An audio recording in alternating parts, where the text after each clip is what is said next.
지금 소개받은 기성동을 저는 이제 관저동 살고 있는데 과거에는 기성면의 관저동도 그러니까 속해 있었거든요. 관저동에 지금 살고 있고요. 지금 소개받은 울림의 안효동 대표라고 합니다. 다시 한번 인사드릴게요. 반갑습니다. 저는 그러니까 지역의 역사와 문화유산을 시민들한테 알리는 일을 주로 해요. 그래서 오늘 기성동 이야기의 골자도 이제 과거의 흔적들, 특히 이제 문화재로 지정됐거나 이런 내용들을 다루려고 합니다. 그 외에 사실 골고리는 우리 기성동 주민들이 훨씬 더 잘 알고 계시기 때문에 주로 그 내용을 중심으로 말씀을 드릴게요. 9시까지면 2시간인데 굉장히 긴 시간입니다. 그래서 제가 시간을 좀 줄여서 1시간 반 정도 진행을 하고 혹시 또 질의응답이 있으면 중간에 하는 걸로 이렇게 하여 9시 10분 전에는 무조건 마무리하도록 그렇게 하겠습니다. 제가 참 영광입니다. 이렇게 현수막도 동네에 걸어주시고, 그래서 저 현수막 사진이 올라와 있던데, 그래서 반가워서, 오늘 2003년 기성동 마을대학 첫 시간인데, 개인적으로는 굉장한 영광이라고 생각하고 있습니다. 주로 저는 이제 이런 활동들을 하고 있고요. 태어난 곳은 문화동입니다. 자, 명함에 저는 대전 문화동에서 태어났습니다. 이렇게 쓰고 다니는 사람 많지 않을 것 같아요. 그리고 그러니까 자기의 태생을 그리고 한 3살, 4살 때 얼굴인데요. 접니다. 가끔 저 명함을 주면 혹시 미아찾기 이런 거 봉사하세요? 뭐 이렇게 말씀하시는 분들이 있는데 제 얼굴이고요. 제가 대전 토박인데 50대 중반입니다. 근데 저 또한 대전을 거의 모르고 살았거든요. 그래서 어느 계기가 돼서 대전을 공부하면서 내 스스로 원주민, 대전의 원주민, 대전의 토박이임을 좀 얘기하자 해서 저는 대전 문화동에서 태어났습니다. 이렇게 명함 뒷면에 붙이고 다니고 있습니다. 자, 대전 사람들한테 대전 하면 뭐가 떠오릅니까? 라고 질문을 많이 합니다. 강의할 때마다. 그러면 우리 기성동 분들은 당연히 장태산이겠죠. 자, 혹시 대전 하면 떠오르는 게 뭐가 있을까요? 보문산, 우리 흑성유원지, 흑성리역, 또 뭐가 있을까요? 흑석산성, 그렇죠. 자, 또 뭐가 떠오를까요? 우선 사람들한테 물어보니까 뭐 이런 대전 하면 떠오르는 게 이런 것들이랍니다. 근데 그 중에 대전 사람들이 참 특이한 게 누가 조금 얘기하다 보면 중간에 금방 나옵니다. 대전은 살기 좋잖여? 이 얘기가 좀 빨리 나오는 도시가 아닌가 싶어요. 자, 살기 좋다. 동의하십니까? 대전 참 살기 좋지. 이렇게 생각이 되죠. 자, 근데 왜 살기 좋다라고 사람들이 얘기를 할까? 라고 제가 고민을 해봤어요. 그래서 숫자 5가 있고 3이 있는데 대전은 분지라고 알려져 있습니다. 동서남북이 다 산으로 둘러쳐져 있는 그런 지형을 갖고 있는데 대전의 대표적인 산이 5개가 있다고 그래요. 우리 기성 쪽에는 아주 유명한 그 5개 산 중에 구봉산이 있죠. 자, 그러면 저 5는 5개, 대전을 대표하는 5개의 산이고요. 3은 대전의 3대 하천을 이야기합니다. 자, 그래서 대전이 이렇게 생겼는데요. 이렇게 생겼는데 대전에 구가 몇 개가 있냐면 5개입니다. 자, 대덕구의 가장 대표적인 산을 개족산이라고 해요. 동구는 무슨 산이 제일 대표적인 산일까요? 동구는 대전에서 제일 높은 산 식장산입니다. 자, 중구가 바로 보문산이고요. 자, 우리 서구가 바로 구봉산입니다. 장태산도 유명하죠. 자, 근데 구봉산의 북쪽 동네는 이제 서구의 시내, 둔산을 비롯한 뭐 도마동까지 쭉 사람들이 많이 몰려 사는 곳이고 구봉산의 남쪽은 바로 우리 기성이죠. 시골스러운 느낌의 그런 전원 지역이라고 볼 수 있습니다. 자, 마지막으로 유성은 수통골에 있는 금수산이 가장 대표적인 산이라고 해요. 자, 유성구의 이 그러니까 계룡산 자락의 수통골 지역은 2004년부터 국립공원이 됐습니다. 그러니까 대전은 지금 국립공원을 보유하고 있어요. 2004년부터예요. 그러니까 우리가 보통 갑사 그리고 저쪽 넘어가면 이제 동학사, 갑사, 신원사 지역을 그 계룡산 국립공원 지역이라고 알고 있지만 2004년부터 이미 국립공원이에요. 얼마 전에 광주의 무등산이 국립공원이 됐다고 하잖아요. 자, 근데 이 금수산이라는 이름 자체가 수통골에 있는 대표적인 산인데 비단에 술을 놓은 것처럼 아름다운 산이니까 산 이름으로만 봐도 야, 이거 국립공원 되겠다라고 할 수 있을 만한 그런 이름의 산입니다. 자, 바로 이 5개가 대전의 대표적인 우대 명산이라고 할 수 있어요. 자, 그럼 세계하천. 이 사람이 대전 사람인지 아닌지 질문이 있어요. 대전의 3대 하천이 아닌 것은 1. 대전천, 2. 유등천, 3. 유성온천, 4. 갑천. 제 강의 중에 유일하게 웃길 수 있는 게 딱 이겁니다. 웃어주셔야 돼요. 자, 근데 우리 대전천은 이렇게 흐릅니다. 대전천의 상류는 만인산이에요. 자, 잘 몰라요. 또 만인산이 어디인지. 만인산 휴게소에 가면 호떡이 있어요. 호떡 파는 그 산. 바로 거기가 우리 대전천의 발원지 봉수래밀골입니다. 자, 뿌리공원 쪽에서 내려오는 물이 있어요. 이게 유등천이에요. 그리고 보통 흑석동 쪽에서 내려오는 물 있잖아요. 이게 바로 갑천입니다. 이걸 3대 하천이라고 그래요. 그리고 금강과 만나서 이제 서해에 빠져나가는 거죠. 자, 대전은 한마디로 오산 삼수의 도시다라고 할 수 있고 그 중에서 우리 기성하고 직접적인 관련이 있는 산은 구봉산 그리고 갑천. 자, 갑천 상류 지역이라고 할 수 있습니다. 자, 보통 가수원교 위쪽 갑천 상류라고 얘기를 해요.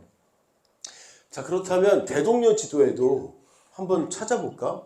저쪽에 보니까 개족산이 보입니다. 보이시나요? 이쪽에.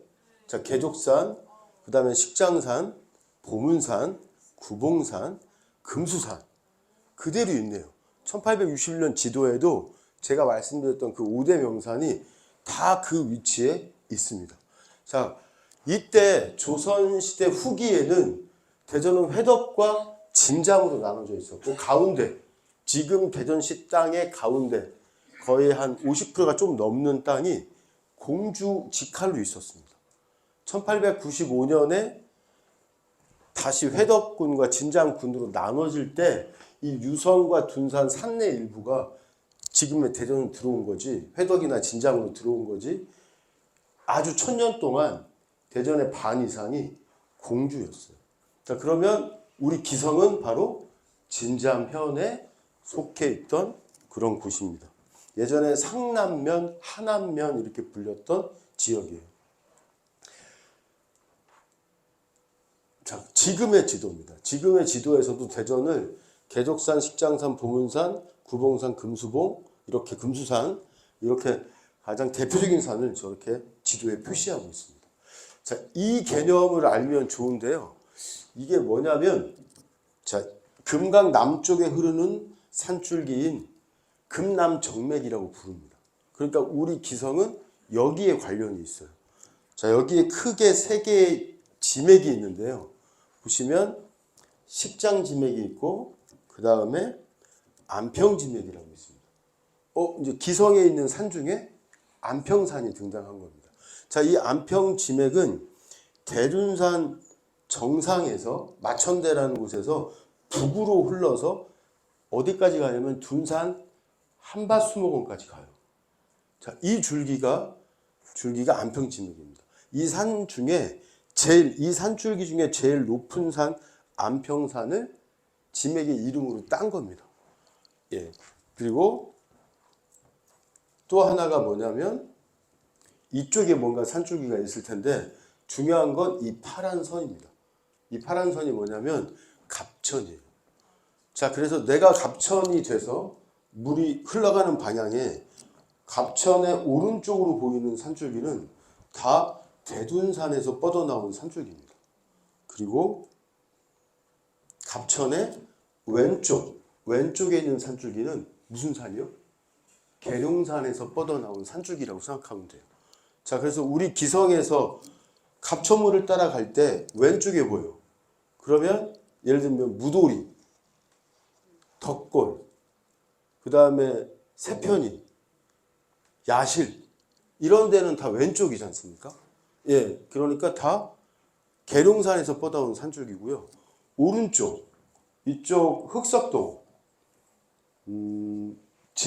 질마루, 예, 오동, 장바탱이 이런 데는 오른쪽이지 않습니까? 그러니까 산줄기가 대둔산에서 뻗어나온 산줄기예요. 그렇게 구분하시면 됩니다. 근데 증촌은 가다가 왼쪽이죠. 예, 그러니까 계룡산으로 가는 산줄기가 이쪽 우리 증천 쪽으로 뻗어나와서 예, 연결되어 있다고 보시면 됩니다. 자, 이 사진을 보면 이게 어디서 찍은 거냐면 계족산성 위에서 찍은 겁니다. 그러니까 대전의 산세가 잘 보시면 나름 꽤 이쁩니다. 아주 수려해요. 깨끗하고 빼어나다 이런 표현이 있는데요. 각 대전의 대표적인 5개의 산의 이미지입니다. 자, 이렇게 생겼어요. 대전의 대표 산이. 자, 근데 안타까운 거는 계족산에 아주 조그마한 표돌 빼고 나머지는 다 이 산의 정상 표지석이 그 유명한 중요한 산임에도 불구하고 적당한 크기의 표지석이 없어요. 그냥 방향 표지판에 심지어 구봉산은 그냥 이 구봉정 옆에 참나무에다 누군가가 이렇게 묶어놨어요. 철사로. 자, 이게 우리의 현실이에요. 좀 아쉽죠. 자, 이 중에서 구봉산을 한번 볼게요. 자, 구봉산은 유래가 뭐냐면 뭐죠? 봉우리가 9개라고 해요. 근데 잘 쳐보면 더 많아요. 뭐 한 10몇 개 되는 것 같아요. 한 14개 셌다고 해요. 무슨 뜻이냐면 이 구자는 봉우리가 많은 이라는 의미를 갖고 있어요. 그래서 우리나라에 구봉산이 여럿 있는데 그 산들은 대부분 다 봉우리가 많습니다. 7봉산, 8봉산, 5봉산 들어봤습니까? 얘들은 다 그 숫자의 봉우리를 갖고 있는데 유독 구봉산은 봉우리가 어떻다? 많다. 이렇게 생각하시면 참 많습니다. 자, 근데 안타까운 거는 이게 시민대학의 건물 이름을 한때 역사인물에 호루하다가 갑자기 산 이름을 바꿨어요. 그래서 구봉산이라는 건물 이름이 하나 생겼는데 간판을 자세히 보면 구봉산은 구봉산입니다. 이 구봉산 앞에 있는 간판에 이 사진 똑같죠? 이 사진을 갖다 붙였어요. 얘는 무주에 있는 구봉산이에요. 자, 무주에 있는 구봉산은 대전의 구봉산처럼 생각해서 그냥 갖다 붙여놓은 겁니다. 근데 제가 주차하다가 딱 봤어요. 야, 이거 안 되겠다. 평상학습진흥원에 전화해서 구봉산은 맞지만 대성게 아니에요. 그래서 저 사진을 줬더니 저 사진으로 지금 진달래 핀 사진. 구봉산은 진달래가 진짜 이쁩니다. 그 사진으로 이렇게 교체를 이런 일이 일어나는구나. 재밌는 사진이어서 하나 보여드렸습니다. 자, 구봉산은 진달래가 진짜 이쁩니다. 그래서 4월 첫째 주 금토일은 진달래를 보고 싶다. 그러면 구봉산 가시는 게 좋아요. 그럼 구봉산에 딱 올라가시면 아시는 것처럼 지도가 먼저 나왔는데요. 저 계룡산에서 뻗어나오는 물, 이게 두계천입니다. 그러니까 신도안에서 내려온다고 해서 신도안내라고도 불렀어요. 또 계룡이라고 지금 계룡시 이렇게 부르잖아요. 예전에도 계룡천이라는 말로 부르기도 했습니다. 자, 그러면 이쪽 대둔산에서 내려오는 물, 과거에 벌곡에서 내려온다 해서 벌곡천이라고도 불렀죠. 자, 저게 바로 갑천의 본류입니다. 그래서 어디가 제일 그러면 최상류 발원지냐? 태고사라고 들어보셨죠? 태고사 바로 옆에 장군 약수터가 있어요. 그 약수터부터 갑천의 본류가 흘러온다. 그래서 우명동으로 들어와서 증촌 앞으로 해서 이렇게 흘러간다. 이렇게 보시면 될 것 같아요. 자, 그러면 두 물, 계룡산에서 내려오는 물과 대둔산에서 내려오는 물이 여기서 만나지 않습니까? 예, 여기가 용천동의 무슨 뱅이? 정뱅이 마을이죠. 예, 여기가 야실이겠죠. 그리고 물이 확 이렇게 휘감아 갑니다. 이 갑천 상류에서 가장 휘감아 도는 곳, 흑석동 노룻벌이죠. 예, 물안리 일대 이쪽 흑석동 노룻벌입니다. 여기 보면 구봉산이라고 써 있습니다. 예, 구봉산 밑에 여기가 그러니까 노룻벌에 해당한다고 보시면 되죠. 자, 근데 이 산줄기, 이 계룡산에서부터 이렇게 와서 이 구봉산을 지나는 이 산줄기가 계룡산에서 뻗었다는 것을 느낄 수 있는데, 잘 보면 물은 이렇게 내려가거든요. 그러니까 물의 왼쪽은 다 계룡산 산줄기라고 했죠. 자, 그럼 올라가 보겠습니다. 진짜 올라갔어요. 구봉산에. 올라갔더니 저렇게 산줄기가 이렇게 구봉산으로 흘러오는 게 한눈에 보입니다. 그리고 도시가 보이죠. 앞에 관저동. 서구에서 인구가 행정동 중에 인구가 제일 많은 데가 관저 2동이에요. 그 바로 앞에가 보입니다. 느리울 마을, 뭐 신선마을 아파트, 구봉마을 이런 마을들이 보입니다. 자, 그리고 바로 남쪽이 우리 기성의 대표적인 동네 흑석동입니다. 자, 대전 시민들한테 너 기성동 알아? 이렇게 물어보면 반 이상 모릅니다. 흑석동 알아? 이러면 대부분 알아요. 그러니까 기성동의 동명 이미지보다 흑석동이 더 강하게 사람들한테 있어요. 아마 흑석리역, 흑석유원지 뭐 이런 과거에 그런 강한 인상이 있기 때문이겠죠. 그 다음에 요즘에는 흑석동 아니면 기성동 이러면 사람들이 장태산 있는데 이렇게 이제 이해를 하고 있습니다. 자, 대전에서 가장 경관이 아름답다라고 할 수 있는 데가 바로 여기예요. 그래서 2007년도에는 살기 좋은 지역자원 100선에 선정되기도 했답니다. 그리고 얼마 전에 발표한 거 보니까 이 지역 노루산부터 저 벌판 일대 민가 빼고 대전시가 다 매입을 해서 이제 지방정원을 거쳐서 국가정원으로 이제 신청해서 국가정원을 만들겠다라고 하는 계획을 얼마 전에 발표하기도 했던 곳입니다. 자, 그래서 결론은 아까 그랬죠. 대전은 참 살기 좋아 이런 얘기를 많이 한다고 했는데 이중환의 택리지라는 책 속에도 그 내용이 나옵니다. 자, 우선 고리처럼 둘러막았다라고 하는 표현에서 대전이 둥글게 고리처럼 즉 분지구나 라는 것을 이 270년 전의 책 속에서 우리가 느낄 수 있어요. 또 하나는 산기슭을 깨끗하고 빼어나다. 아까 산 사진 보여드렸죠. 그리고 구봉산과 보문산 남쪽의 불꽃 솟아 대전의 남쪽 한양의 동교보다 나은 듯하다.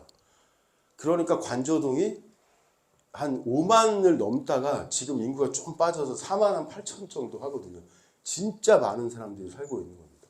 자, 평촌도 좀 이따가 얘기를 하겠지만 이 평촌 일대도 과거에 연동, 진남, 가활만인이라는 말이 있을 정도로 10,000명 이상이 살 수 있는 아주 평화로운 그런 편안하게 살 수 있는 그런 삼터다라고 하는 기록들이 있어요. 자, 그래서 여기를 다시 한번 보면 세 가닥 큰 냇물이 들판을 적신다라고 되어 있어요. 즉 세 개의 하천, 대전천, 유등천, 갑천을 얘기하는 겁니다. 자, 그리고 공주의 갑천을 첫째로라고 하는 표현이 있는데 이게 뭐냐면 이중환의 택리지를 쓴 이중환이 전국을 다니면서 사람들이 살기 좋은 마을이 어딜까라고 찾아봤습니다. 자, 바닷가 마을, 또 강가 마을, 또 개촌, 유등천, 갑천 같은 이런 시냇물가에 있는 마을 쭉 둘러보니 개촌, 시냇가에 집 짓고 사는 게 가장 좋은 터인데 그렇다면 그 터는 시냇가 마을은 이루다 손가락으로 헤아릴 수 없을 정도로 많은데 이 중에 어디를 고르라는 거야. 이렇게 고민을 했는데 결국 골랐습니다. 제1위 공주의 갑천이라고. 그래서 맨 마지막에 이런 표현이 있습니다. 영원히 대를 이어 살만한 곳이다. 자, 여기 살만한 곳이에요.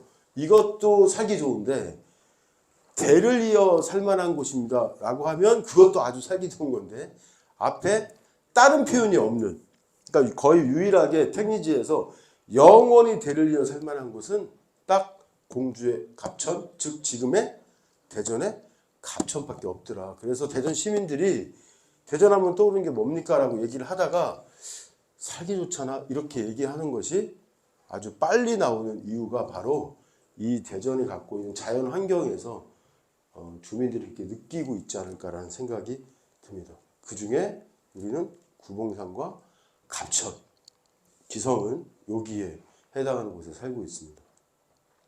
자, 저는 이제 스토리 투어라고 하는 프로그램을 오랫동안 하고 있고요. 그 과정에서 뭐 이런 이제 시민들과 함께 다양한 활동들을 해요. 대청호도 가고 곳곳을 갑니다. 자, 여기 혹시 어딘지 아시는 분 있을까요? 증천. 그렇죠. 이게 되려나 모르겠는데요.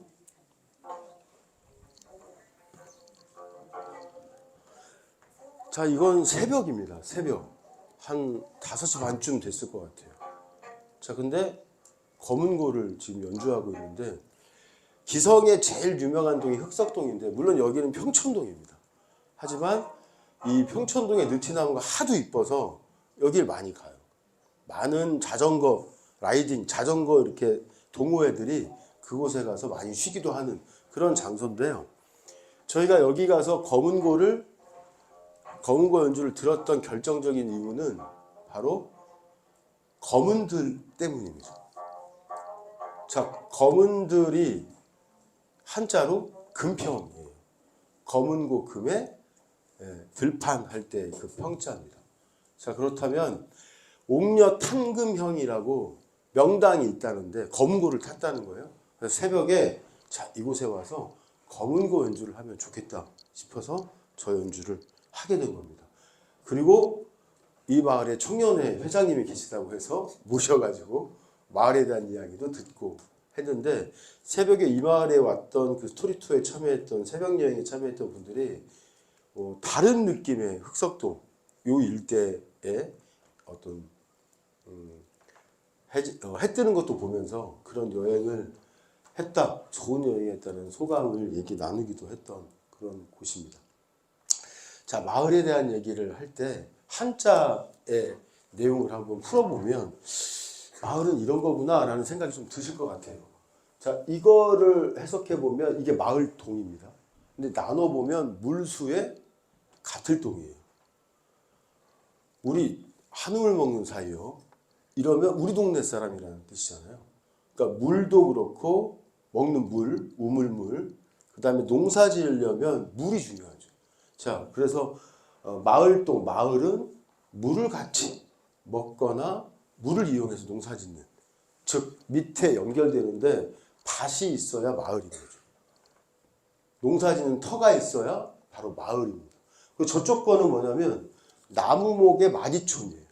자, 특히 우리 기성동은 마을마다 아주 멋진 나무들이 있습니다.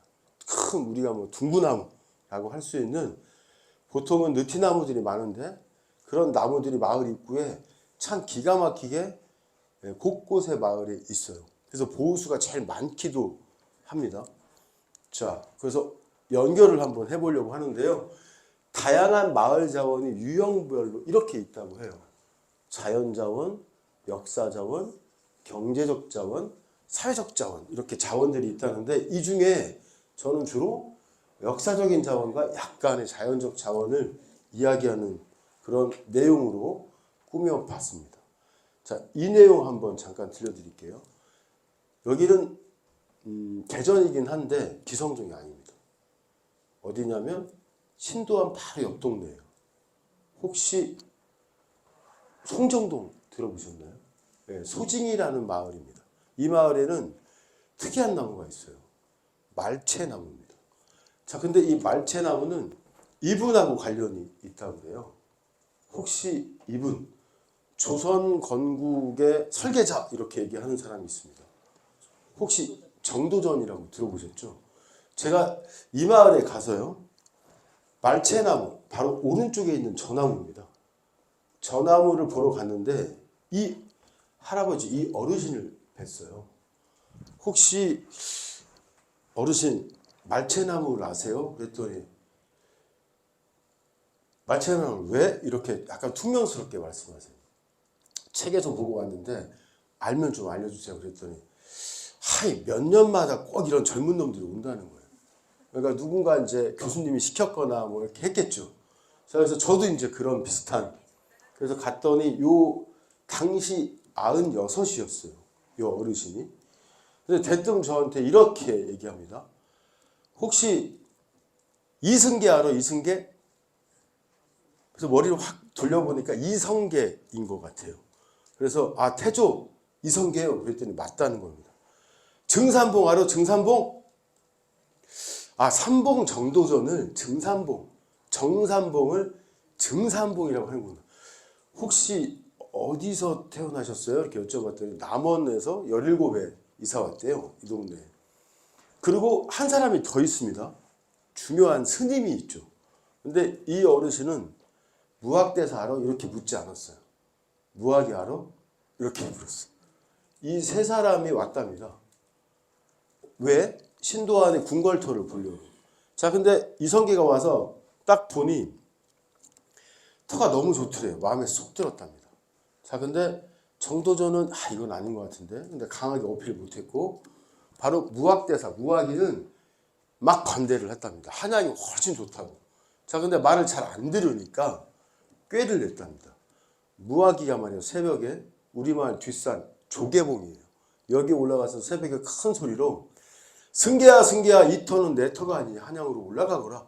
승계야 승계야 이 터는 내 터가 아니니 한양으로 올라가거라 크게 외쳤는데 그 소리를 들은 새벽에 모인 그 우물가의 안악들이 이런 얘기를 수근수근 됐답니다.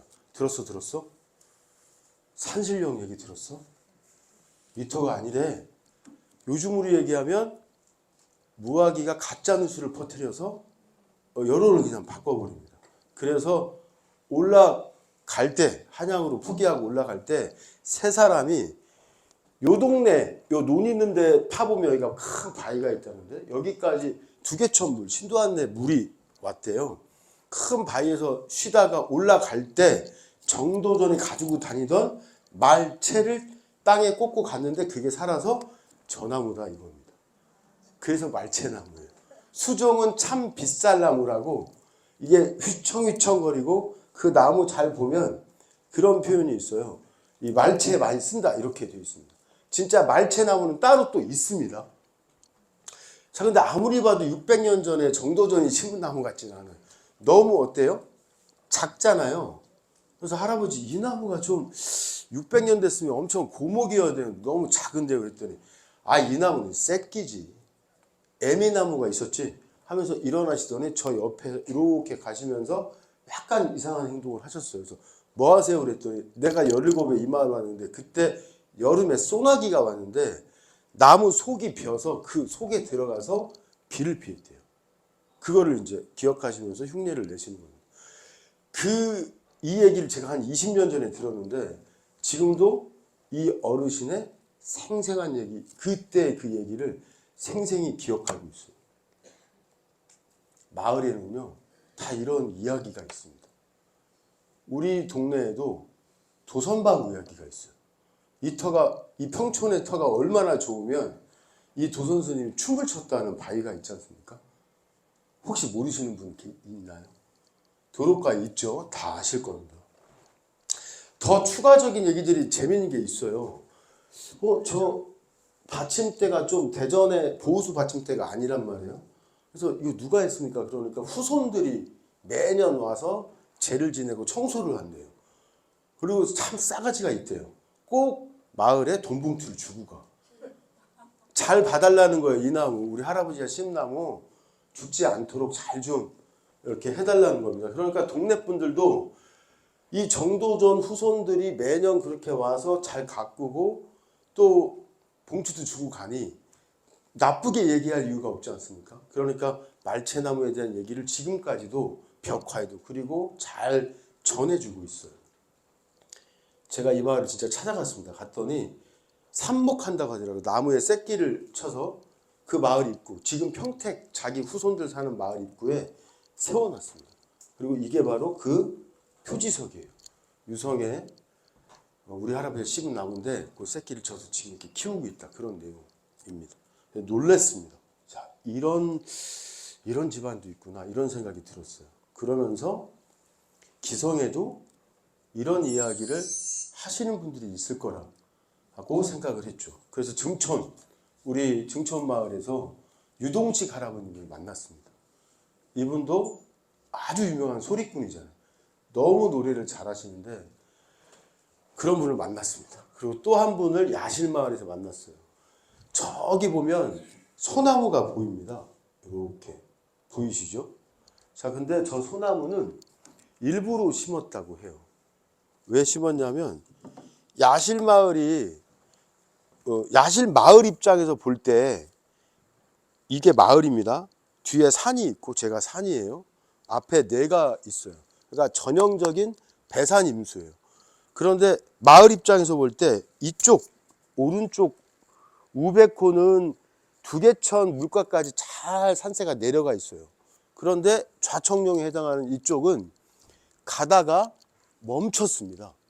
그래서 뚝방하고 이렇게 보면 이만큼 구멍이 나 있어요. 그러니까 이렇게 돼 있는 거죠. 근데 이게 좀 이렇게 됐으면 좋은데 하필이면 구멍이 났네. 그러니까 옛날 어르신들이 허하다 이렇게 생각을 해서 그곳에 돌을 하나 세워놨대요. 이렇게. 근데 시각적으로는 이어진 게 아니라 뭔가를 하나 막아놨는데 이걸로 끝날 줄, 잘 될 줄, 우리 마을에 별일 없을 줄 생각했는데 계속 안 좋은 일이 생기더랍니다. 그래서 시각적으로 나무를 심으면서 이어버린 거예요. 그게 바로 소나무 비보림입니다. 이렇게 심은 겁니다. 이렇게 쭉. 이해되시죠? 요게 이렇게 된 거예요. 근데 이 어르신한테 여쭤봤더니 지금부터 약 200년이 훨씬 전에 했다는 겁니다. 자, 근데 이분이 이제 안타깝게 얘기를 하세요. 요즘에 요거를 통째로 팔아먹자는 놈들이 동네에 있대요. 50이나 처먹은 새끼들이 그러지 하면서 그 누군가를 욕을 하시더라고요. 가끔씩 이거 사러 오는 사람이 있나 봅니다. 자, 근데 어르신한테 여쭤봤어요. 어르신 혹시 이렇게 여기도 무슨 지명이 있나요? 고유 어떤 지명이 있어요? 그랬더니 아이 돌팍제라고 불러? 아니 갑자기 독선거리라고 불러? 이렇게 얘기를 했어요. 독선거리. 근데 저는 금방 알아차렸습니다. 아, 야 너 저희 가서 독작 좀 주워와라. 돌을 독작이라고 하지 않습니까? 그러니까 독이 서 있는 거리, 즉 독선거리라고 했다는 거예요. 재밌는 거는요, 이 나무 끝에 전봇대가 있는데 전봇대 옆에 돌 하나 보이시나요? 예, 걔가 200 몇십 년 전에 먼저 박아놨던 그 돌이에요. 그래서 그랬는데 이후에 시각적으로 더 나무를 심어서 연결을 했는데 돌 박아서 세워놓은 거리, 독선거리 불렀던 게 소나무 거리를 만들었음에도 불구하고 옛날 그 이름을 그대로 쓰고 있는 겁니다. 그래서 제가 지명지, 대전에 있는 지명지를 막 뒤졌어요. 봉곡동이니까 독선거리가 나올까? 안 나오더라고요. 저 어르신이 저한테 전해주지 않았으면 독선거리는 이제 어떻게 보면 사라졌을 수도 있어요. 그 지명이. 저한테 마침 얘기를 해주셔서 제가 이렇게 기성동 마을대학에 와서 이게 독선거리입니다. 여기도 지명이 있대요. 명칭이 있대요. 이름이 있대요. 라고 말씀을 드리는데 제가 지금까지 수천 명한테 했습니다. 기성동에서 상 줘야 될 것 같아요. 자, 독선거리가 있구나. 야실에. 야실은 대장간 야자. 그러니까 옛날에 대장간이 있었던 동네라고 합니다. 그래서 봉곡동 야실 이렇게 부르는 거죠. 자, 이제 기성동입니다. 1993년, 죄송합니다. 4년이네요.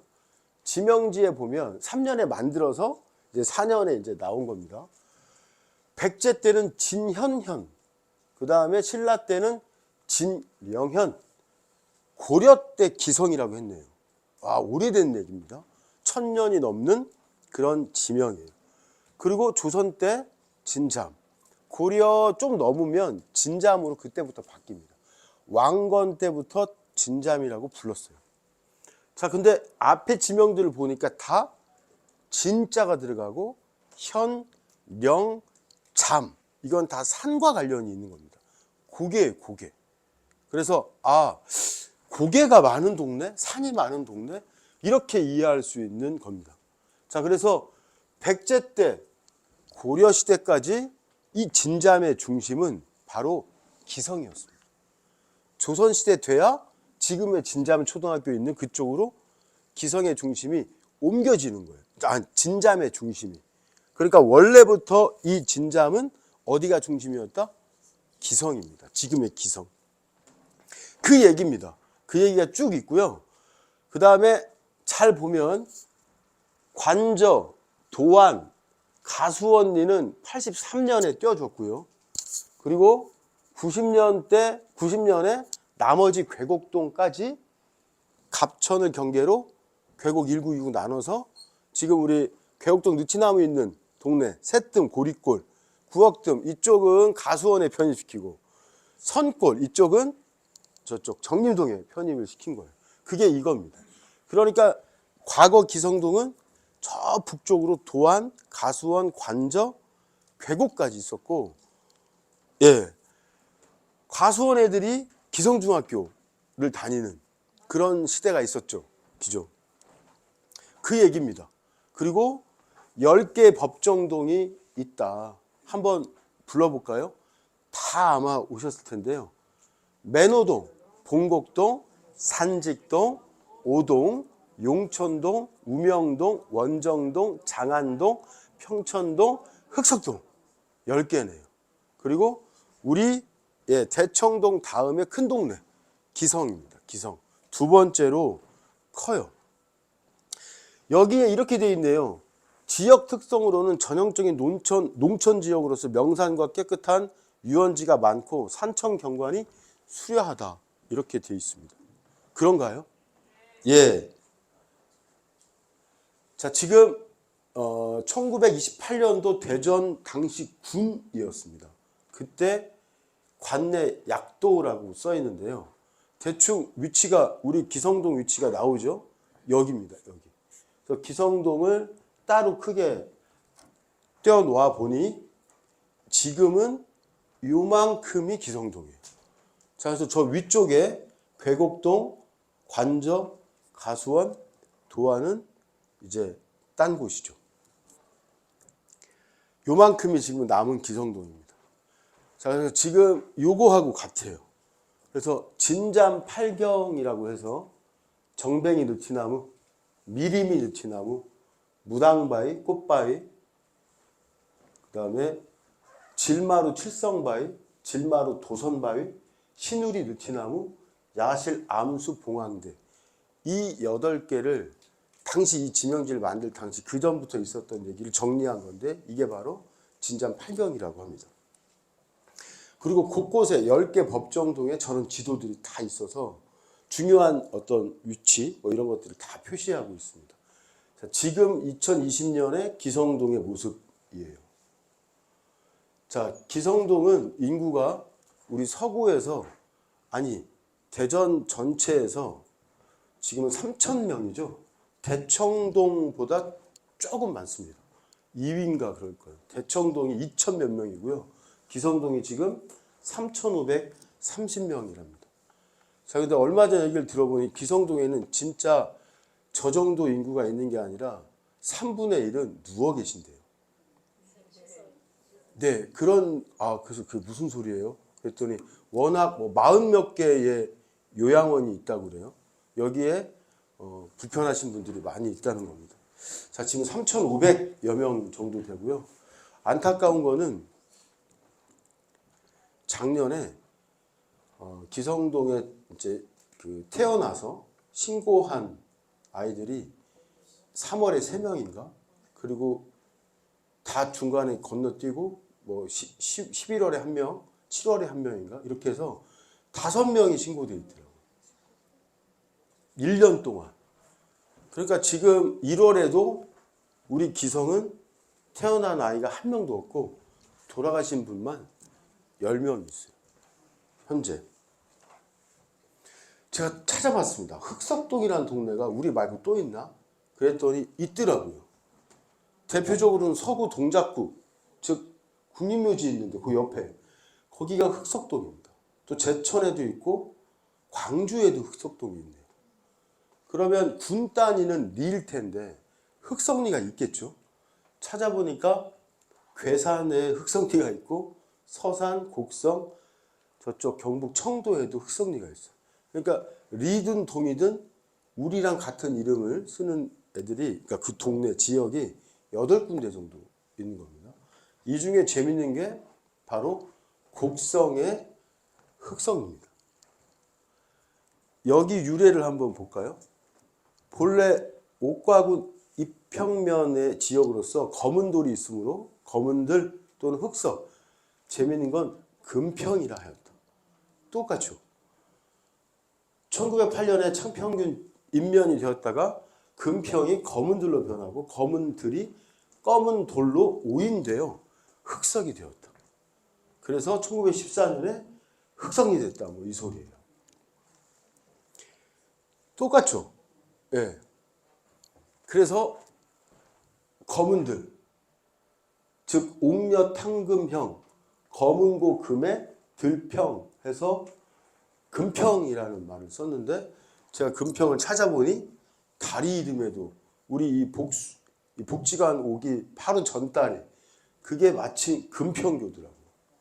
그리고 금평 이용원이 농협 옆에 있고, 또 이 기선에서 제일 유명한 맛집 중에 금평 추어탕이 저쪽에 있습니다. 아직도 금평을 쓰고 있어요.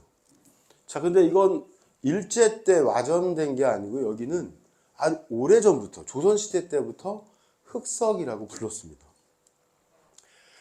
제가 기성동 풍경 몇 개만 한번 보여드리려고 하는데요. 아주 상징적인 사진입니다. 이유가 나름 있는데요. 저 뒤 봉우리, 고물의 봉이에요. 그곳이 바로 무슨 성이 있다고요? 예, 흑석동 산성이 있는 겁니다. 과거의 성 이름, 삼국시대 성 이름으로는 진현성입니다. 백제 때 진현이라고 했잖아요. 그 진현성이 바로 요 흑석동 산성입니다. 여기에 성이 있어요. 자, 근데 재밌는 거는 1861년도 아까 잠깐 보여드렸던 대동여 지도에 우리 이 기성동의 지명이 몇 개 나옵니다. 안평산이 나와요. 그리고 밀암산이 나옵니다. 밀암산. 그리고 증산천이라고, 증촌 냄새가 나는 증산천이라는 이름이 지명이 나와요. 38개 지명 중에 기성에 해당하는 지명이라고 할 수 있는 게 3개가 나오는데, 용촌정이잖아요. 용머리, 우리가 미리미 하는 그 동네, 바로 미르미르 미림 이렇게 부르는 그 동네입니다. 자, 근데 잘 보세요. 좀 이따 보여드릴 텐데 밀암성, 뭔가 의심스럽지 않으세요? 자, 좀 이따가 한번 다시, 우리 기성하면 떠오르는 게 호남선 기차역 중에 흑성이 다음에요 원정이 있습니다. 사람들이 은근히 원정을 많이 알아요. 예, 원정역. 원정역은 이제 안쪽 기차 쪽 역에서 본 겁니다. 안쪽에서, 기차 안쪽에서 바라본 거고요. 아시겠지만 지금 폐역이 된 지 꽤 됐지 않습니까? 거의 한 17년 가까이 된 것 같은데. 자, 그리고 그 원정에서 저기 계룡 2개 갈 때 보면 저 위양산이 보이죠? 왕을 호위하는 산. 계룡산 주변에 있는 모든 산들이 다 신도하를 향해서 고개를 숙이고 있대요. 근데 저 위양산만 등지고 있다고 합니다. 왜? 보디가드가 이렇게 등지고 이렇게 하잖아요. 그래서 아주 콩글리시로 보디가드 킹 마운틴이라고 부르는 위왕산이에요. 자, 저 위양산으로 쫙 기차가 갑니다. 자, 이 원정에 마을미술 프로젝트가 들어와서 한때 이런 모습을 보인 적도 있었어요. 근데 재밌게도 이런 일이 벌어졌습니다. 동네 어르신들이 대노했대요. 의자를 하나, 이제 몇 개를 설치를 했는데 그 의자가 이렇게 생긴 의자였습니다. 나름 뭔가 의미 부여를 했는데 어른들이 볼 때는 괴상망측하다 이거예요. 불경스럽다. 당장 치우라고 해서 결국은 치웠다는데, 저 뒤에 벽화 그린 거 보십시오. 요거까지 세트로 제 기억에 1억이 좀 안 되는 예산으로 지풀로 해서 큰 대형 막 뭐 잠자리도 만들고 하지 않았습니까? 그 동네 동네에서 이런 일이 벌어져요. 이게 몇 개 있었습니다. 동네에 이렇게 곳곳에. 자, 그리고 아주 이쁜 정뱅이 앞에 뚝방에 까치집 같은 느낌의 저런 조형물이 있었죠. 정뱅이 마을도 관련된 사업들을 했었어요. 대동의 마을미술 프로젝트를 공공미술이었죠. 그게 이제 이 시골로 들어온 우리 그 용촌 정뱅이로 들어왔던 그 사례인데요. 이거 설치되고 지날 때마다 굉장히 좋았어요. 아이들이 그때 어렸기 때문에 여기 와서 도시락도 까먹고 많이 놀았던 기억이 납니다. 자, 근데 이거는 2004년도 7월 31일자의 사진입니다. 대전에 환경운동하는 단체 중에 녹색연합이라고, 이 단체가 이 갑천순례라고, 갑천은 3박 4일 아이들과 함께 이렇게 자전거 타고 쭉 저기 대둔산 수락계곡부터 시작해서 내려오는 프로그램을 했어요. 그때 정뱅이 마을을 조사하는 모습입니다. 아이들이 자전거를 타고 다니면서 누구는 새편이 마을로, 어느 팀은 증촌 마을로, 어느 팀은 정뱅이 마을로 가서 마을에 어르신들을 만나서 조사하는 그런 모습입니다. 2004년이네요. 자, 그리고 제가 이 활동을 하면서 평촌에 이 노란 연꽃이 피는 걸 발견했어요. 지금 지도에 표시를 했는데 저게 남계연이라고 합니다. 그러니까 증촌 밑에 동네, 증촌에서 조금 더 내려오면 이렇게 한 몇백 평, 한 3, 400평 이상 저 노란 연꽃이 5월 말부터 10월 말까지 오랫동안 핍니다. 저 연꽃을 볼 수가 있고요. 그래서 저 연꽃을 보는 것만 하나 가지고 새벽에 시청에서 봉고차로 10명 태우고 제가 이 동네에 저 연꽃 보여주러 많이 왔었습니다. 지금 지도에도 저렇게 남계연 자생지라고 표시를 해놨죠. 미림이 바로 위에 있습니다. 그 보이는 데 쪽이죠. 이런 일도 있었어요. 이렇게 대추벌 지나가는데 버스가 넘어져 버렸더라고요. 예. 혹시 이거 기억하시는, 이 사건 기억하시는 분 있어요? 버스가 넘어져 버렸어요. 예. 우연히 이런 사진도 찍은 게 있네요. 그리고 여기는 어딜까요? 신유리죠, 신유리. 용천동 신유리. 자, 여기 삼로정이라고 있어요. 아버지 몇 개 가져가요? 시계 가져와. 3개 가져오를 시계 가져와 이럴 거예요. 그러니까 신유리가 아마 삼로정에서 나온 것 같은데, 혹시 여기에요 이런 거 있는 거 보셨어요?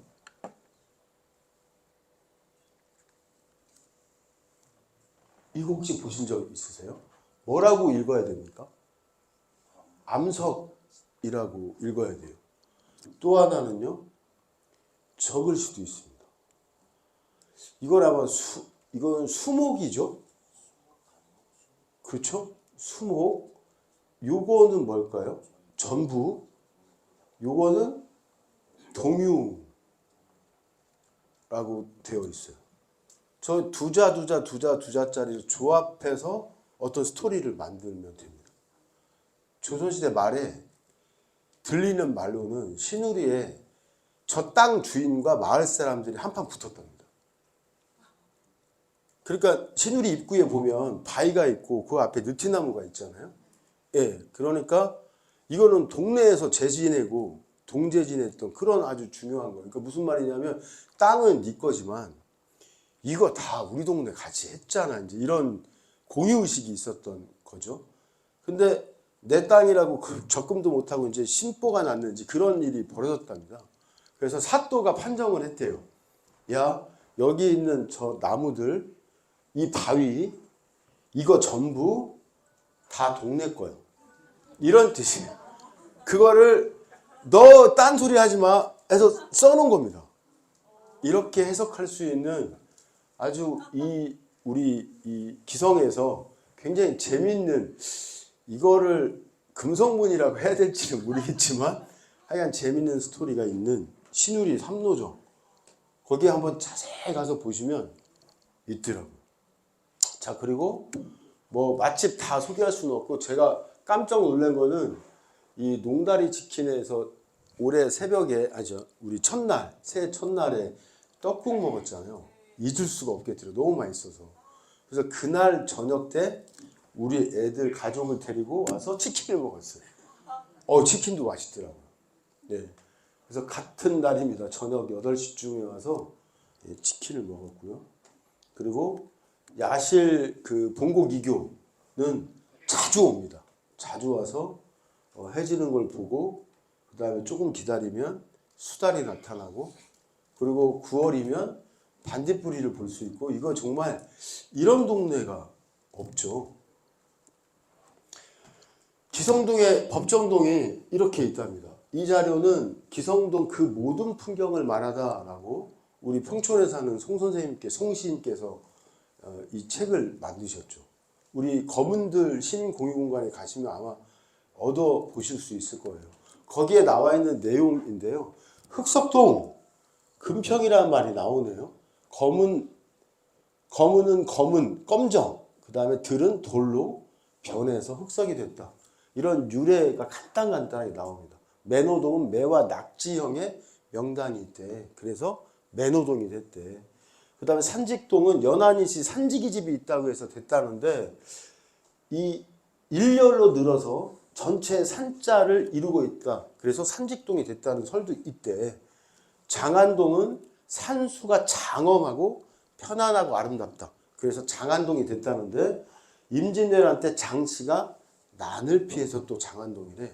이런 유래들이 다 나와 있습니다. 평촌동은 진벌 또는 질마루라고 불렀던 곳이라고 합니다. 오동은 오리 형국의 명당이 있대. 우명동은 물이 여우를 이루면서 울었대.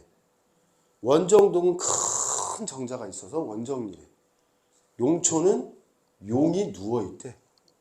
그리고 봉곡동은 비봉규소용이라는 말도 있고 부엉이가 봉곡이 됐대. 예, 이런 유래들을 법정동의 간단한 유래들을 살펴볼 수가 있어요. 그래서 우명동은 특히 중요해서 몇 가지 자료를 좀 더 보여드리겠습니다. 뭐냐면 삼국사기에 혹시 기록이 있나 찾아봤더니 있더라고요. 그래서 대전에 177개의 법정동이 있다는데 이 중에 우명동이라는 이 동의 지명이 가장 오래된 지명입니다. 서기 492년의 기록이에요. 여기 보니까 이런 내용입니다. 왕이 우명곡에서 사냥을 하는데 친히 사슴을 쏘아 맞췄다. 삼국사기 동성왕 14년. 즉 우리 우명동에 온 왕은 백제 동성왕입니다. 음력 기준 11월에 사냥을 했대요. 그러니까 한 11월 정도에 왔다는 것을 유추해 볼 수가 있을 것 같아요. 자, 따져보니 492년이더라. 근데 그 우명곡은 도대체 어디냐 이거예요. 그래서 최고의 백제사 연구자들이 모여있는 충남역사연구원에서 나온 책에 보니까 서구 우명동에 비정된다. 여기인 것 같아. 이렇게 학자들이 지정을 했습니다. 자, 그렇다면 유성이요. 757년에 신라 경덕왕 때 생긴 지명이에요. 그러니까 우리 우명은 우리 기성에서 가장 기록으로 보면 오래된 대전 전체에서 가장 오래된 기록 우명동이 기성에 있다. 자, 그리고 도서남 참 재밌는 얘기가 있습니다. 처음에 이 바위가 학계에 알려진 거는 1962년이라고 합니다. 이은창이라고 하는 분이 보건대학교의 박물관 관련된 학과의 교수님이었어요. 얼마 전에 돌아가셨습니다. 자, 이분이 소개를 했고 이때 87년에 현위치에 옮겨졌다고 합니다. 도선 스님이 와서 이 바위에 올라 신명나게 춤을 추었대요. 연동 진남 가활만인, 즉 연산 동쪽, 진잠 남쪽에 10,000명의 사람이 피난해 살 수 있다는 이야기가 전해오는 곳이라고 합니다. 자, 근데 재밌는 거는 길평이라고 하는 이 지명이 길평이요 써 있다는 겁니다. 자세히 보면 측면에 이렇게 써 있어요. 길평. 예, 우리 질마루 그 동네의 한자 이름입니다. 자, 그 다음에 여기에요. 이 구멍 나 있는 곳이 성입니다. 대전에 이 대전 대동여 지도에 구멍 나 있는 게 3개가 있습니다. 산에 동그란 구멍, 흑석동 산성, 유성에 보니까 구멍이 나 있죠. 지금의 월평동 산성. 여기 보니까 덕진이라고 써 있는데 여기도 구멍이 나 있죠. 안산동 산성이거나 아니면 북대전 IC 뒤쪽에 보면 저고산성이라고 있습니다. 그 둘 중에 하나입니다. 자, 근데 재밌는 거는 바로 미람산에 성이 있는 거예요. 지금 고무래봉이라고 하지만 옛날에는 미람산이라고 했대요. 미를 풀으면 미르가 됩니다. 즉 용천동의 이름 미르, 미르암, 미르암 이렇게 해보세요. 그러면 미람이 되죠. 그래서 우리말 미르를 용바이죠. 용바이를 한자로 미람으로 저렇게 표시한 것 같습니다. 자, 8도 9년 지도에도 진잠에 죄송합니다. 안평산, 예, 이렇게 안평산이 나옵니다. 해태산, 안평산 이런 게 나오고요. 또 1872년 지도에도 이게 너무 지금 작아서 안 보이는데 여기에 이미 예, 흑석리라고 이름이 나옵니다. 또 하나는 여기에요. 여기에 하회리라고 나옵니다. 하회리. 그러니까 원정동에 무슨 리죠? 물이 도는 동네. 물돌이 하다가 무돌이가 된 무돌이, 원정동 무돌이. 그거를 한자로 하회리 이렇게 했다는 거예요. 그래서 이런 자료는 오늘 강의 들으신 분 중에 이거 자료를 공유해 주면 좋을 것 같은데 그런 분들이 계실 것 같아요.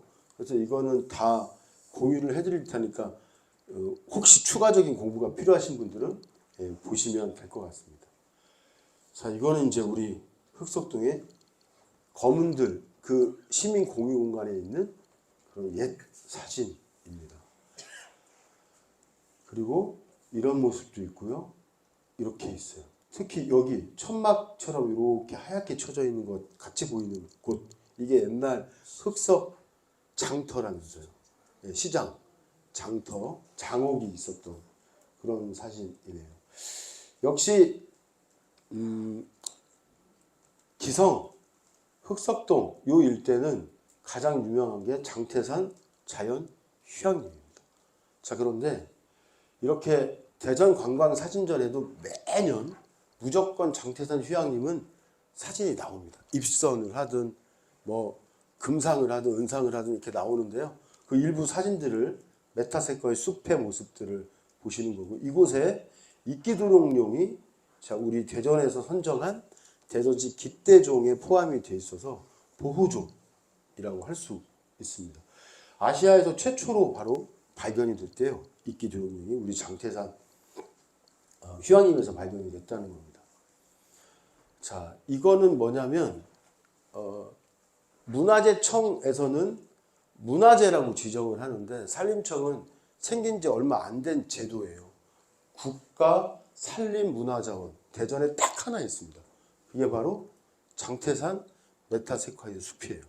그러니까 어떻게 보면 문화재만 신경 쓸 게 아니라 관광지화 돼 있지만 그 숲을 조성한 그분 우리가 꼭 그 고마움을 기억해야 되는데 그래서 마침 들어가서 왼편에 이 임창봉이라고 하는 독림가의 흉상이 있죠. 그래서 많은 사람들이 그냥 이분이 이거 처음에 조성했대 라고 쑥 지나가는데 저는 뒷면을 한번 가서 봤더니 이분의 신조가 그 동상 흉상 뒤에 있더라고요.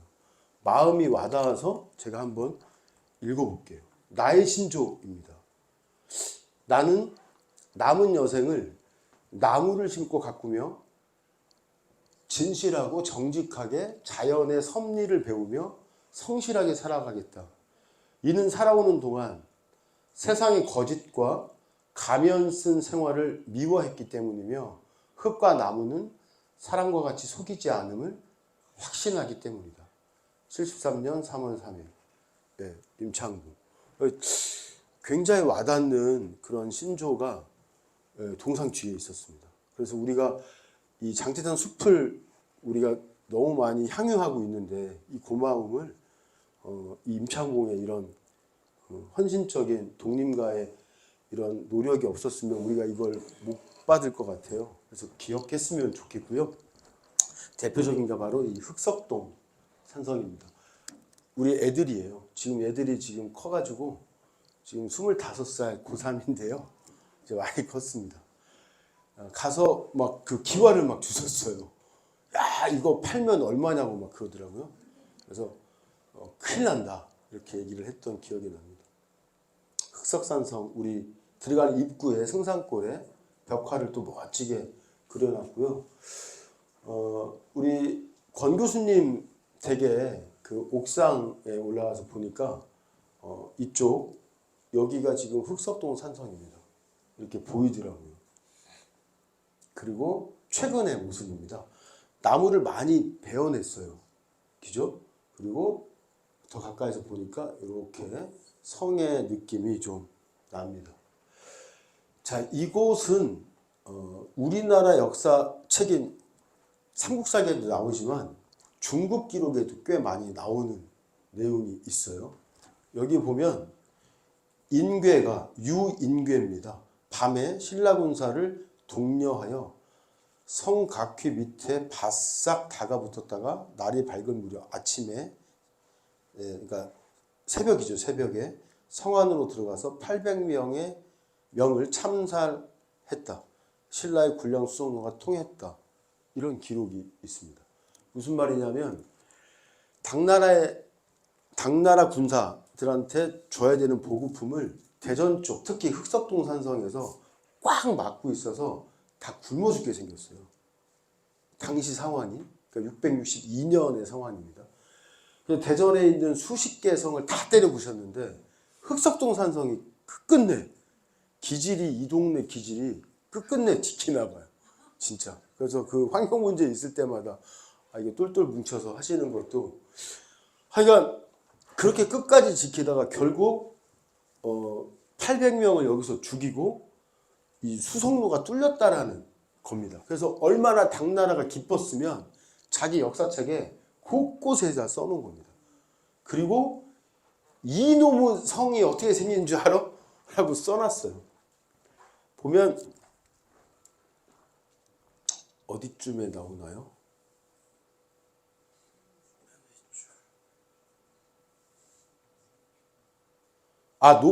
높고 험해서 요충지가 될 수 있다. 그 다음에 진현성은 강을 내려다보고 있으며 높고 험하다 이렇게 기록되어 있는데 이런 말이 있습니다. 깎아지를 뜻한 절벽 위에 성이 있고 그 밑에는 큰 내가 이른다. 다른 중국 책에 거의 비슷한 내용이죠. 대전에서 그래서 그런 성이 어디 있지? 하고 찾아보니 바로 딱 흑석동 산성이었던 겁니다. 그래서 이 역사 기록의 주인공 장소는 바로 여기야 이렇게 생각하고 있었는데 근데 기와만 쳐다봐서는 확인할 길이 없잖아요. 작년에 일이 벌어졌습니다. 이게 2013년도의 위성사진이에요. 그런데 보세요. 2018년도에 뭔가 변화가 생겼습니다. 무슨 변화가 생겼죠? 성벽, 돌 쌓은 성벽 주변으로 나무를 다 뺐어요. 예, 이거 저희 단체가 오랫동안 산성사업하면서 대전시한테 제안했던 건데 7년 만에 대전의 산성 28개 지정되어 있는 산성 문화재로 다 수목적으로 5년 동안 했습니다. 수억을 들여가지고. 그때 이렇게 된 거예요. 그래서 흑석동 산성을 이제 쉽게 가서 둘러볼 수 있는 여건을 만들고 이제 5년 동안 77억을 들여서 7개 산성을 발굴하기로 결정했는데 그 첫 번째 흑석동 산성을 제일 먼저 해줘 이렇게 부탁을 했더니 진짜 작년에 흑석동 산성을 제일 먼저 했고요. 올해도 4억 정도 예산이 확정돼서 추가 발굴을 한다고 합니다. 그래서 지금 당시 수목제거 2018년에 수목제거 했을 때 제 모습인데 제가 여기서 찍었습니다.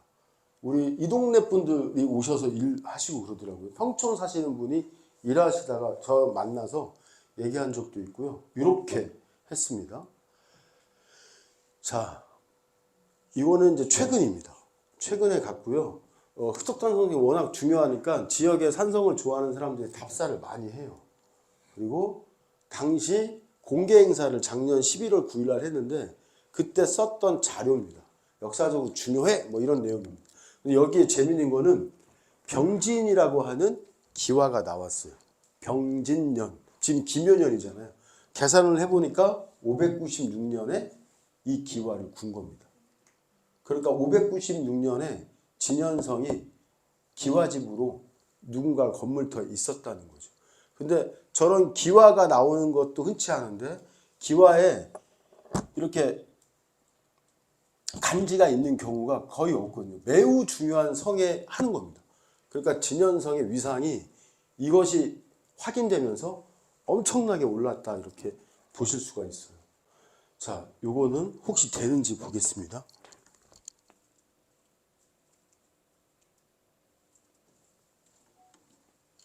삼국시대 백제의 전략적 요충지로 추정되어 온 대전 흑석동 산성이 발굴을 통해 처음으로 모습을 드러냈습니다. 발굴된 성벽의 양식도 발견된 유물들도 흑석동 산성이 백제시대에 지어졌다는 것을 보여주고 있습니다. 윤홍석 기자입니다. 산속 한가운데 거대한 성벽이 나타났습니다. 해발 190m의 산 정상부를 둘러싸고 있는 둘레 540m, 최고 6m 높이의 석축과 토축이 혼합된 산성입니다. 삼국사기 등 옛 역사서를 통해 백제군의 요충지로 추정되어 온 흑석동 산성이 실물로 확인된 건 처음입니다. 대전시와 연구진이 지난 8월부터 진행한 발굴조사에서 흑석동 산성의 성벽을 확인했고 성의 남문으로 쓰인 곳으로 추정되는 터도 발견했습니다. 고구려나 신라와는 달리 그 위에 바로 돌을 쌓은 형식이 백제의 양식임을 증명하는 것으로 연구진은 보고 있습니다. 또 짧은 다리가 3개 달려있는 삼죽토기도 2점 출토됐는데 전형적인 백제의 토기입니다. 인자마라든가 아니면 축적 방식, 그다음에 수습되는 유물을 통해서 백제시대 때 축조된 산성이다라는 걸 이제 어느 정도 증명할 수 있는 하나의 근거가 쌓였다라고 볼 수가 있겠습니다.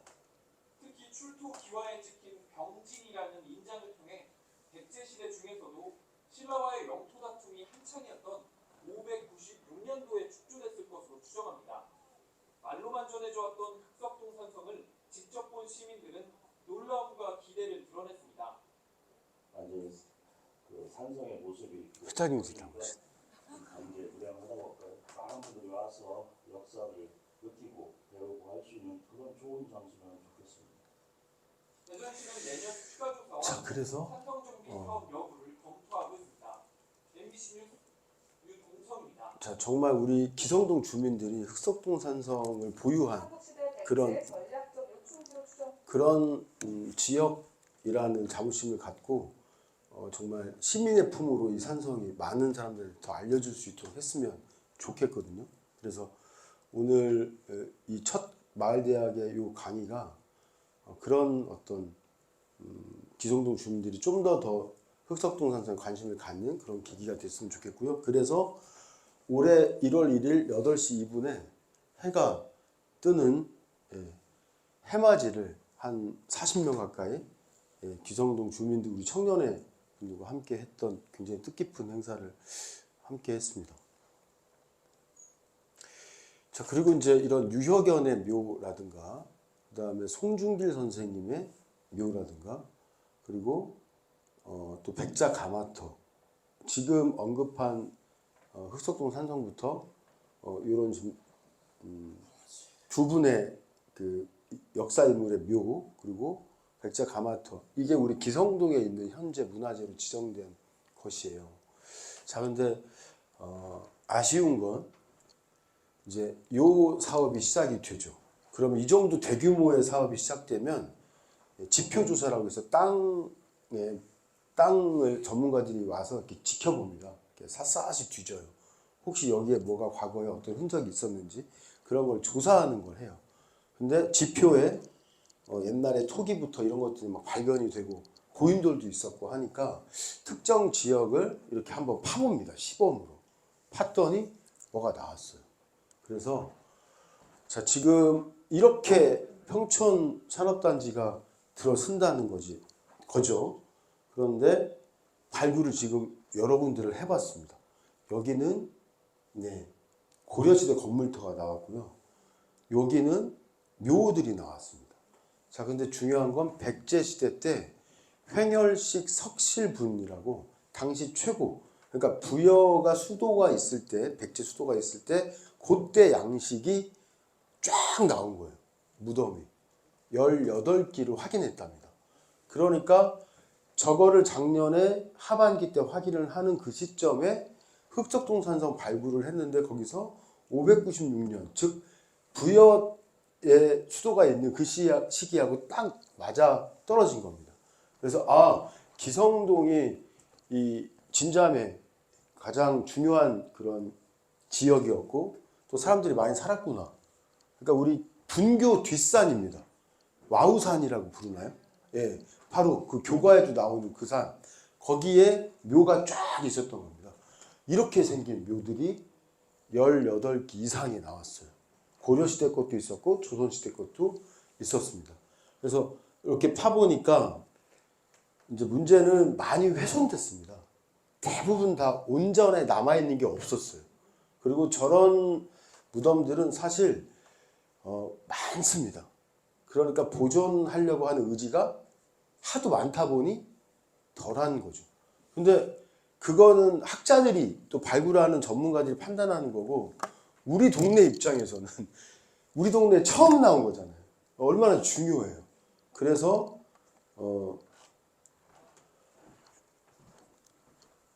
그나마 잘 남아있는 석실묘를 공원용지로 이제 조성을 할 때 남는 요 공원용지에다 옮겨놓으면 어떨까 이런 이제 생각을 해본 겁니다. 그리고 설명문 같은 것도 좀 만들어서 설치해놓으면 어떨까 이런 생각을 했고 그래서 문화유청에 들어가서 보니까 백제문화재연구원이 이거를 55일 동안 발굴하는 착수 신고를 했던 것을 확인했고 그리고 지금 보시면 요 시기에 이제 발굴을 한 겁니다. 그래서 확인해 보니 이제 이거를 제가 썼어요. 이전 복원 청원서 초안이라고 해서 이렇게 써서 이거를 요청을 하면 요구사항이 기성동 주민들의 의견을 충분히 반영해서 평촌동 발굴지 인근 공원 부지로 이전을 요청드린다. 발굴 유구 중에 잔존 상태가 좋은 백제 시대 1기, 고려 1기, 조선 1기로 시대별 무덤을 이전하고 발굴지엔 종합 안내판을 설치했으면 좋겠다. 이런 요구들을 한다는 소문을 당연히 시가 알고, 그리고 발굴이 55일이니까 보고가 다 끝나고 내부적으로는 그냥 묻는다. 즉 다 없어지는 것으로 결정을 해버렸죠. 그래서 지금은 이제 다 훼손됐고요. 기록만 남아 있습니다. 그래서 지금 우리 청년회나 또 우리 기성동의 주민자치하고 상의해서 또 저희 단체는 역사단체니까 잘 만든 안내판이라도 그 공원 부지에다 설치할 수 있도록 그렇게 이후에 조치를 취하려고 생각하고 있고 요거는 우리 회장님 모시고 그 사무실 가서 발굴단 사무실 가서 설명 듣고 했던 그런 모습입니다. 자 그리고 이제 거의 다 끝나가는데요. 흑석동 사진포 터널이라고 있습니다. 폐터널이 있어요. 1912년에 만든 터널인데 복선화되면서 그 터널이 이제 사용되지 않게 됐죠. 그 오랫동안 묵혀 있었던 그 터널을 철도청, 그러니까 코레일하고 문화유청하고 뭘 하겠다는 겁니다. 어떻게 활용할 수 있는 방법이 없을까?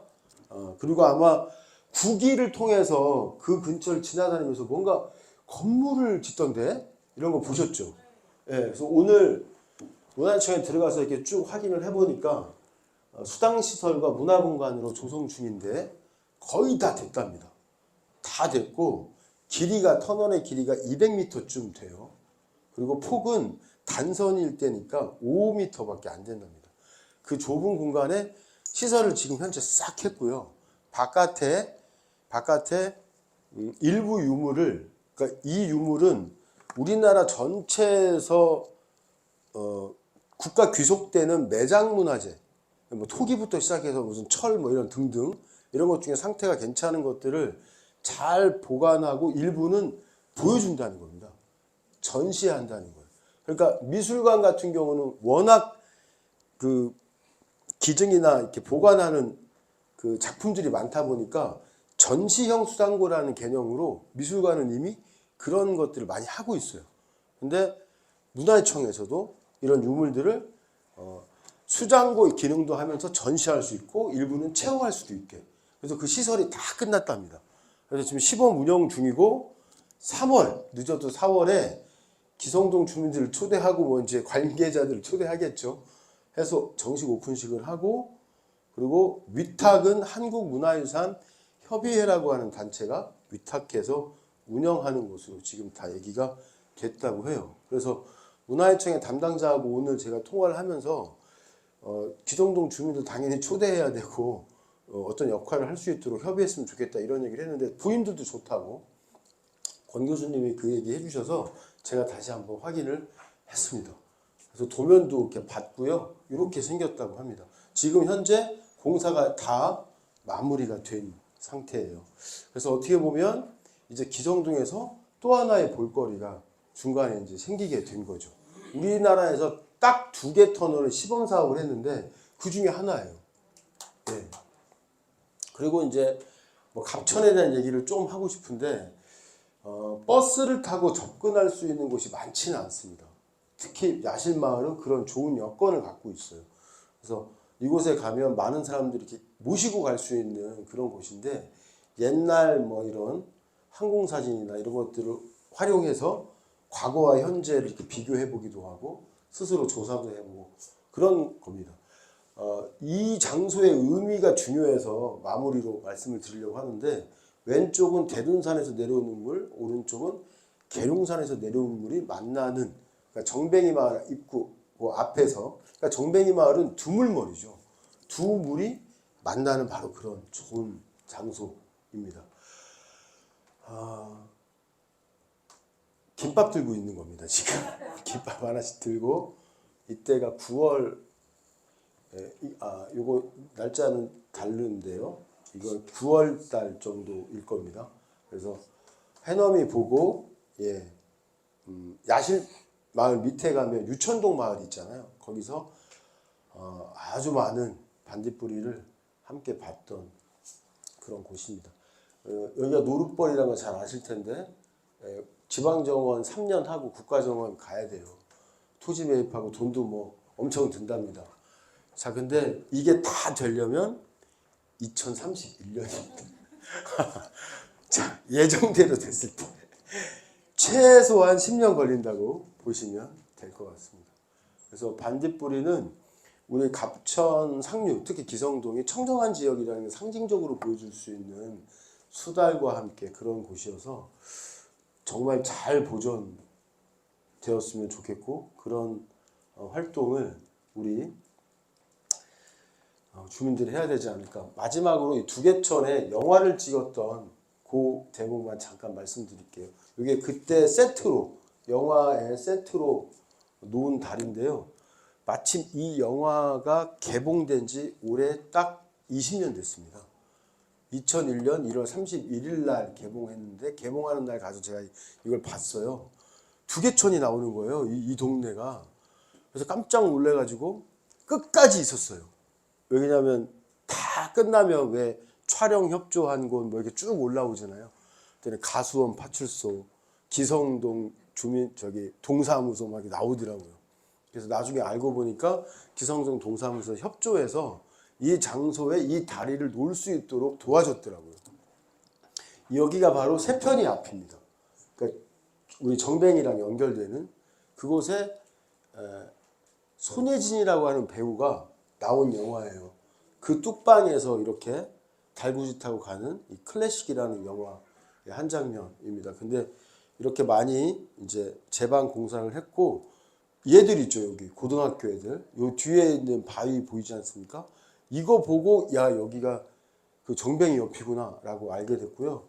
여기 서 있는 애들 이제 그 물고기 잡는 그런 그 영화에서는 물고기를 막 잡는 그런 모습이었는데 고등학생이 이제 여고생이 지나가니까 물고기 잡다가 이렇게 손 흔드는 장면이에요. 그리고 그 뒤에 혹시 잘 보이시나요? 소가 몇 마리 보이죠? 정뱅이 소입니다. 출연료 받았다고 하시더라고요. 저 소도. 예, 그래서 그 영화 속에서 그 고등학생 애들이 손을 흔들었던 그 장소에 지금 요 다리가 나져가지고 보이면서 예, 물론 세월교 같은 개념이죠. 바로 이 장소인데 대전에 아주 유명한 영화의 촬영지고 여기를 세편이 통장님 얘기는 단군 이래 우리 마을에 제일 많이 사람들이 왔다는 거예요. 부산차, 서울차 다 왔대. 강원도까지. 젊은 애들이. 야, 살다 이런 일을 당한다고 이제 말씀하셨던 기억이 나는데. 예. 그리고 제가 첫 우리 기성동에 인연을 맺었던 그 하천은 바로 이 맨호천. 대전에서 처음으로 자연어촌 만든다고 시범사업을 서구가 했을 때 딱 그때입니다. 시간이 지나니까 잘 보세요. 이렇게 금방 이제 풀들이 자랐고요. 지금은 건물들 엄청 많이 들어왔고 많이 변했습니다. 지금 마지막 사진 몇 장은 제가 20년 동안 기성동 10개 동에 구석구석을 사진을 엄청나게 찍었거든요. 나중에 30년 됐을 때 한번 더 보여줄 수 있는 그런 기회가 있었으면 좋겠고요. 열심히 1시간 딱 20분 강의를 했는데 재밌게 들어주신 것 같아서 저도 흐뭇하고 감사드립니다. 고맙습니다. 예.